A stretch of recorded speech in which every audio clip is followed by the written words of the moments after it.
সেঞ্চুরির পর দ্বিতীয় ম্যাচে রোহিত শর্মার এমন কাণ্ড যা কেউ কল্পনাই করতে পারেনি। ফ্যানেরা হতবাক। বন্ধুরা, আপনারা যদি দেখেছেন তাহলে ভিডিওটি শেষ অবধি দেখতে হবে, চ্যানেলটিকে সাবস্ক্রাইব করে একটা লাইক দিতে হবে এবং নোটিফিকেশন বেল আইকন দাবাতে হবে। বিজয় হাজারে ট্রফির প্রথম ম্যাচে বিধ্বংসী 17 রানের ইনিংস খেলে সকলের মন জয় করে নিয়েছিলেন রোহিত শর্মা। মুম্বাইয়ের হয়ে দুর্দান্ত ফর্ম দেখা গিয়েছিল প্রাক্তন ভারত অধিনায়কের।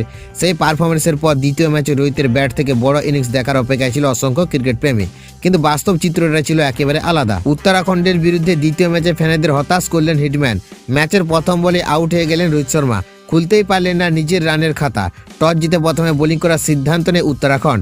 দেবেন্দ্র সিং বোরার করা ইনিংসের প্রথম বলে জগমোহন নাগরকোটির হাতে ক্যাচ দিয়ে সাজঘরে ফিরে যান রোহিত। আউট হওয়ার পর তার মুখে স্পষ্টভাবে ধরা পড়ে হতাশা।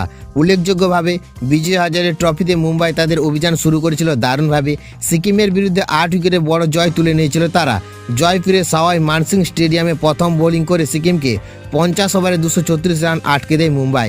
এরপর মাত্র 30.3 ওভারে লক্ষ্য পৌঁছে যায় দল। এই জয়ের প্রধান নায়ক ছিলেন রোহিত শর্মা নিজে।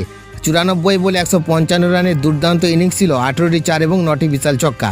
সেই ঝলমলে 17 রানের পর দ্বিতীয় ম্যাচে প্রথম বলে আউট হয়ে যাওয়ায় স্বাভাবিকভাবে হতবাক হয়ে যান সমর্থকরা।